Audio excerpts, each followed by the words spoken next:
Family Production.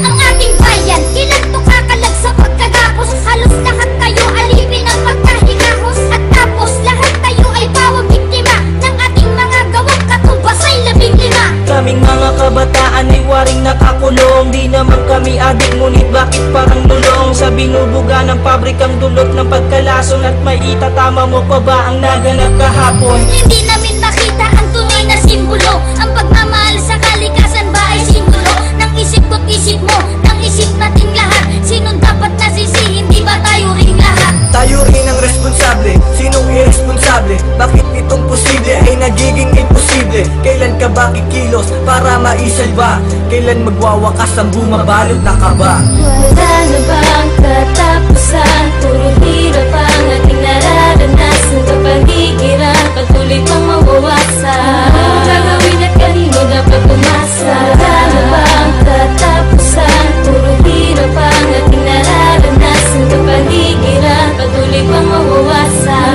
Anong gagawin at kanino dapat umasa? Basta ng iyong paligid, sa sulok at sa gilid. Abot na ang baha hanggang dito sa aking litid. Kay daming nadalasa, ang daming namihasa. Magtapon ng basura, bakit di na nadalasa? Mga nasalat ang wala ng pasilungan. Ilang bagyong undoy pa ba ang dapat magsimulan? Muli ay mamuwasak buong kamay nilaan. Kapag may namatay, bigla ang kapanghihinaan ng loob.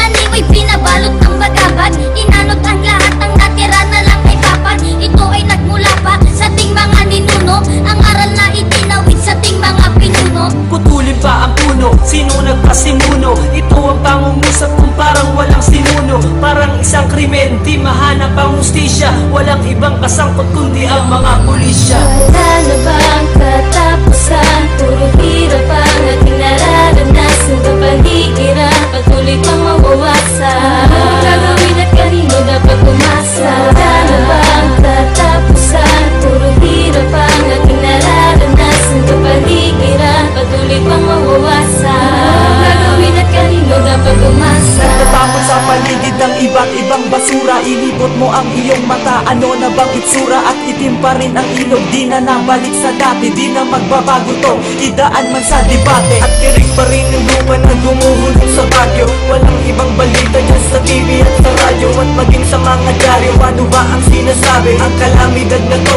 totokong nakakagrabe. At anong matututunan nating aral sa dinanas? Papayag ka pa ba na sa anak mo iparanas itong mga gawain nagdulot ng depekto? At kanilang banahin ang 10 nitong epekto. Sigaw ng kalikasan, naririnig mo ba? At humihingi ng tulong, nakikinig ka ba? Huwag na nating hintayin na ang Diyos pa ang maningil ng mga paggawang labag sa kanyang mga paningin. Wala na bang katapusan? Puro hirap ang ating nararanasan. Kapaligiran, patuloy pang mawawasan.